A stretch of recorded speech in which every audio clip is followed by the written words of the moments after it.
Hey guys, welcome back to World of Warships. Today we're taking a look at the buffed Italian DDs, specifically the Regolo here today, the tier 10 Italian destroyer, which has some compromises, of course. This ship has a very weird setup for consumables as well as its main armaments here. We do get sap with a lot of damage output, but not a lot of range. So a little bit of a YOLO destroyer perhaps. Yet we have some torps that don't really suit a YOLO playstyle. You can still make it work, certainly, if you time your pushes correctly, but I've found this ship to be difficult to play, to say the least, as well as a bit confusing here. When it comes to the premium version, the Paolo Emilio, we know that one has that YOLO playstyle very, very well. The torps do insane damage, have very little range, but they're also quick. These torps, though, they have very long range, but they're slow and very low damage. So they're mostly zoning torps, and you're going to see me use them as such. These ships got a buff, though, and that's specifically in regards to their engine boosts here.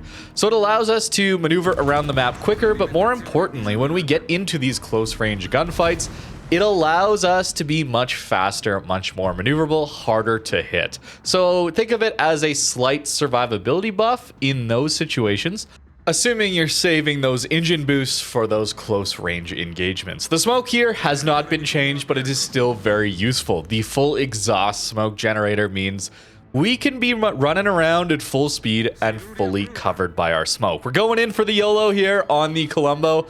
And the gearing has some very, very nice torps for us. This ship is large. It is a little bit clumsy as well. The turning radius specifically is not all that amazing. Colombo himself is smoked up. Very fortunately, he fires not at us. So on 63,000 HP, are these torps going to be enough? The sap certainly is. Oh my goodness, look at that alpha. And we need all 8, but we get the double strike and the devastating strike. A successful YOLO. But the carrier came back and did the last little bit of damage required to finish us off. 80k there very, very quickly. You can YOLO with this thing, but I don't think it's going to work out most of the time. You got to time it very, very well. The Paolo Emilio has the alpha damage and the speed on those torps to actually consistently devastating strike these ships at closer ranges. The Regolo, though, and the rest of the line just doesn't have the alpha damage. So how do you play this ship? It's more of a close to mid-range ship, but not the YOLO playstyle. I went into this thinking I was going to have a bad time. I'll be honest with you, I really haven't enjoyed these ships that much in the past. I find them just too limited. Yet I had a really fun time playing Regolo, and I want to show you some of those games. But first, Stalingrad, we hit 7 out of 8, and he lives. If I had been a little more patient with that first torp set, maybe I finish off the Stalingrad there. I probably still die, unfortunately.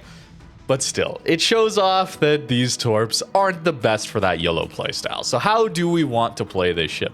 Well, I found the most fun, at least for me, was lying in wait for ambushes on enemy destroyers here. And specifically, we're also taking a commander skill that I almost never use, which helps us out a lot in these very bursty hit and run engagements. Here in arms race, waiting, lying in wait, setting a trap for this middle heal buff. Everybody wants this one early game, and they will greedily push for it. Yes, you see that bottom middle of your screen? We're running Dazzle. Try to make it work, and there's the Shima. We're gonna torp, hopefully in front of him, and just look at this sap damage. It is incredibly powerful here, especially at close range, where we can guarantee a lot of hits on target. But unfortunately, another element of just this ship feeling a little uncomfortable, a little disorganized in how it's been designed is these firing angles, specifically when you're kiting. You have 43 degrees firing backwards, so it's very difficult to play this role. And of course, those torps do finish off that Shima. Perfect ambush on that Shima here to start this game off. You'll love to see it. And of course, I was the one spotting the Jacksonville, so we no longer are able to farm. A bit of an issue I have while playing these smoke ships. I smoke up and forget that I was probably the one spawning. So you got to be a little bit careful of that. But these firing angles, I want to play this role in particular. This role with Regolo was the most fun, the most enjoyable I had, where I lie in ambush, push in enough, or at least pop out from around an island to surprise a destroyer, and then start kiting. I don't want to fully push him because oftentimes he'll have more support backing him up than I will, at least if I'm trying to surprise these destroyers. So I want to be starting a kiting position to deal with these guys. And then we have such terrible firing angles, unfortunately. So a little bit uncomfortable. I think perhaps the concealment also applies to that, where we have to push pretty far to actually get in range and spot some of these enemy destroyers when we're pushing them, especially when we don't have an island to surprise people from.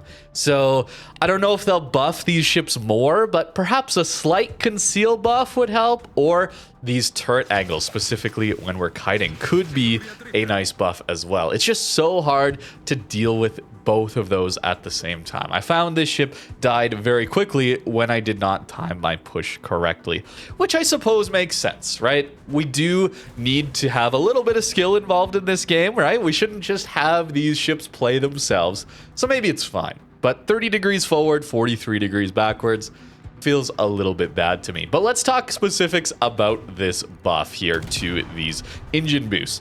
It went from a 25-second duration up to a 60-second duration, so over double the duration on the Regolo as well as the tier 9 engine boost here. We also get it back much quicker, 160 seconds down to 120 seconds on the cooldown. Very, very useful here. It makes this ship feel a lot more capable of doing the swapping role, where you run your smoke screen for a bit, and then you can run your engine boost for a bit, and then you can run your smoke screen for a bit and switch off back and forth. It's a lot easier to play that and do really, really well at these closer ranges. Assuming you have the spotting, Regolo really wants to play that mid-range or second-line destroyer role. I found it very difficult when I was the only destroyer on the flank, trying to deal with ships that had much better detection than I did, especially when they had solid guns as well. This ship is large. I've mentioned that a couple of times. Very easy to hit this ship and do a ton of damage into it.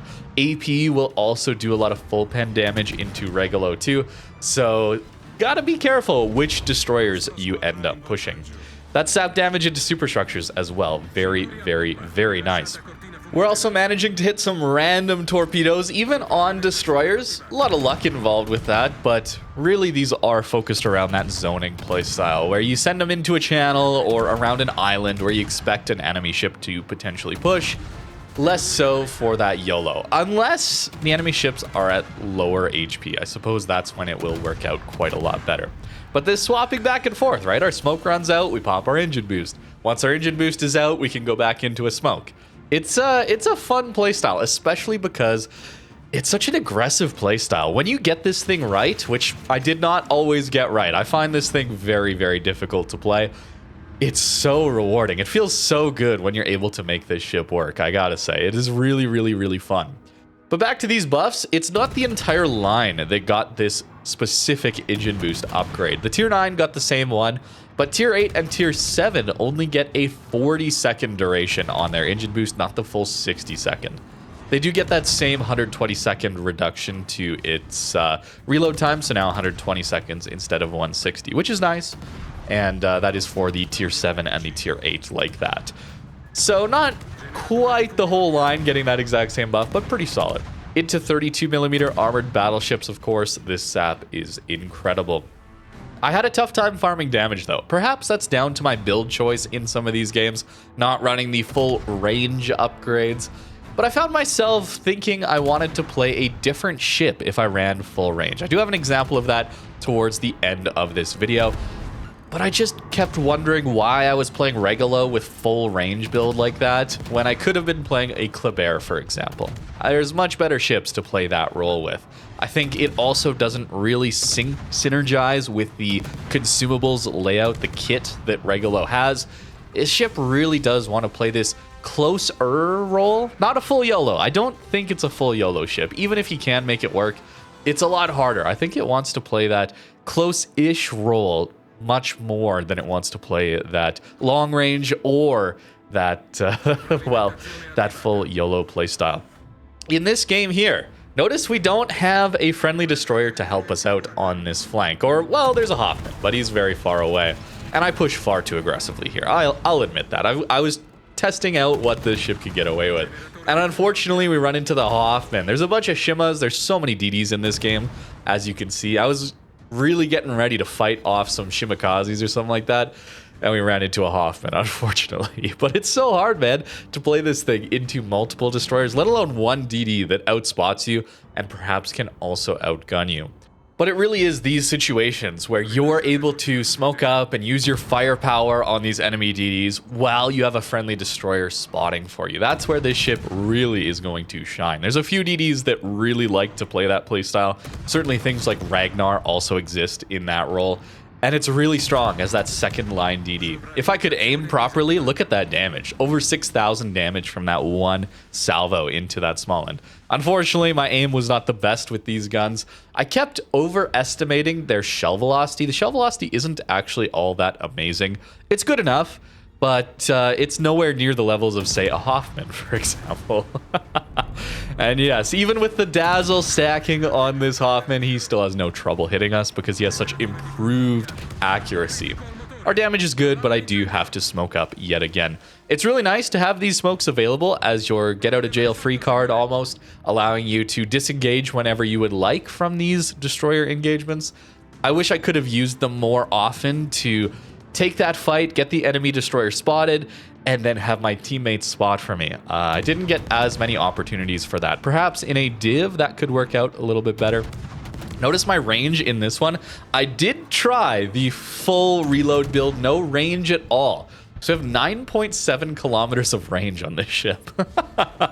That's pretty rough base range on it. And certainly running Sansonetti does help. I gotta mention that as well. As always with these Italian ships, they feel like they were balanced around you running Sansonetti all the time on them.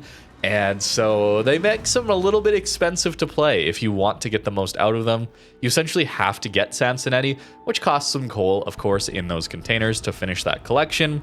And then, well, either Elite XP or just straight doubloons to be swapping this guy over onto different ships, which is unfortunate because that extra range makes such a massive difference into the playability and the different builds you can run on these Italian ships on your first kill. Once you get a kill, you get yourself more range. Sansonetti is very, very powerful. Dazzle helping us out here yet again. Maybe helping us survive that salvo from the repub, not even taking any damage from it. 3 torps in on that repub. You notice how far I had to lead those torpedoes. There's a lot of predicting if you actually want to hit some of these battleships or cruisers as they're maneuvering in open water, if you're not just using them for a zoning torpedo. The flood finishes them off. That is our first kill. And now we have a little bit better range, but we still have to deal with a Hoffman here. And we only have 13,000 HP left. We've done actually a pretty solid job, I think, in trading against these enemy destroyers. At the end of this game, you're going to notice just how much DD damage we actually were doing in this game. Playing this Destroyer Hunter role does not net you massive damage numbers, but it is very impactful damage, I gotta say. Zoning Torp sent out are mainly for this bungo, but there is a small end and a Hoffman here. So to deal with this, I'm going to choose to wait until I can get into a better kited position so that I'm not going to be broadside to deal with these guys. And then I'm going to fire on the small end because he's closer, as well as probably a bit more dangerous a threat given his DPM. He, however, does know to angle to this sap. That is a bit of the downside here. We have incredible sap firepower. But if people angle to you, or you just splash all around them, unfortunately. If people angle to you, they will do no damage. So we have to swap over to that HE. So trying to finish off this small end, I thought we'd kill him a lot quicker. Unfortunately, we do not. But our zoning torps catch the Hoffman. Yes, yes. We got very lucky with our torpedoes with this one, I gotta say. And our HE should be just enough to finish him off. We're going to smoke as soon as we can so that we go undetected right away. I wasn't sure if the sub could possibly spot us. Maybe Bungo gets a shot off. And we're just barely going to live through this fire, actually.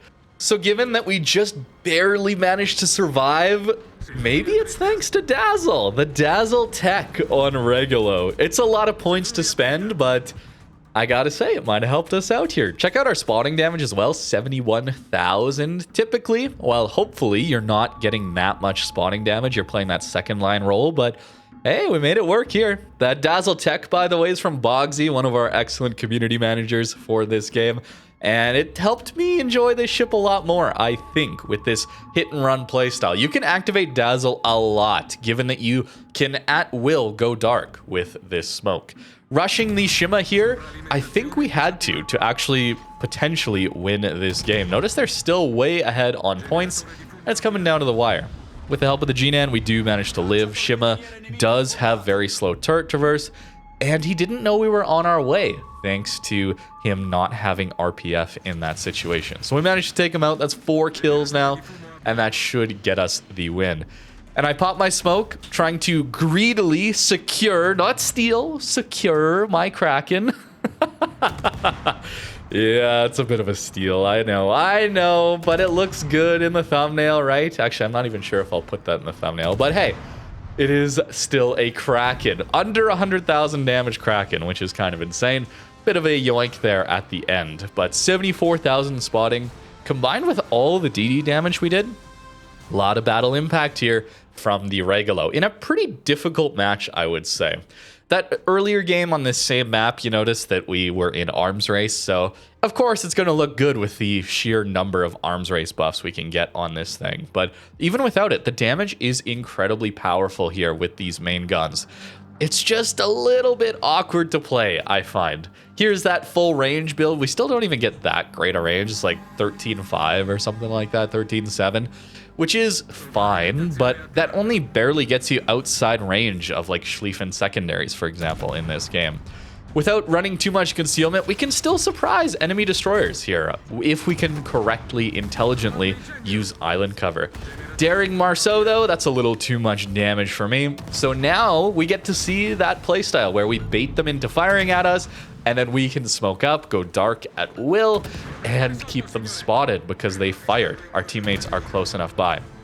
This is how you want to do it. I didn't get a lot of opportunities for it, but it's really, really powerful, as you can see. That daring dies very quickly, with the help of our teammates, of course. But you can see how that playstyle can work incredibly well.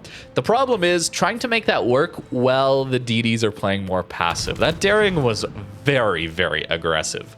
And how do you make that work when the destroyers on the enemy team are playing much closer to their teammates? That's the challenge.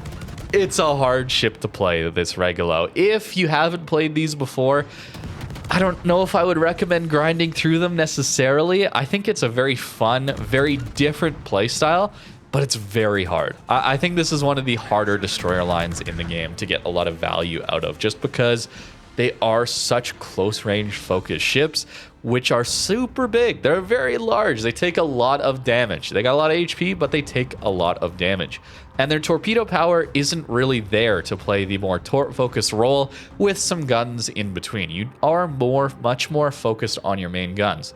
And you can do some work with the range build. It does make it somewhat comfortable to use this SAP destroyer as a gunboat.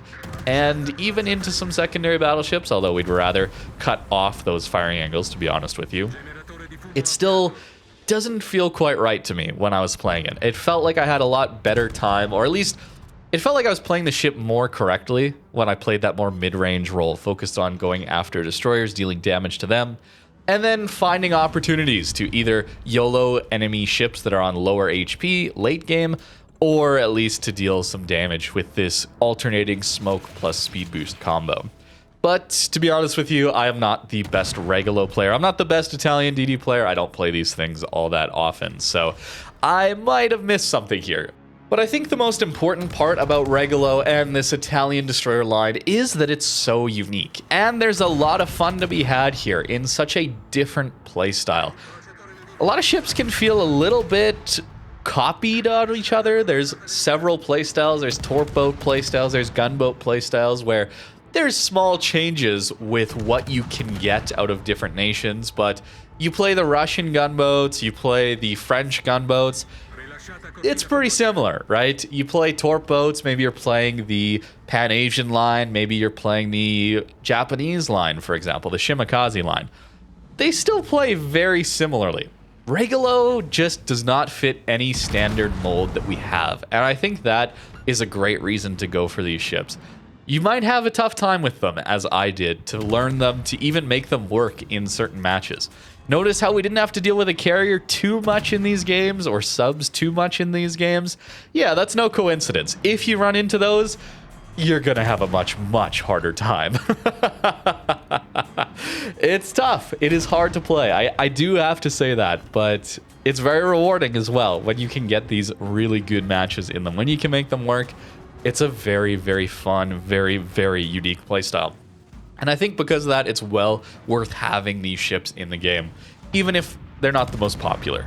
This buff to the engine boost, I really, really like. 25 seconds was just such an absurdly short duration that you used it, and then was it up long enough to help you stay alive or not?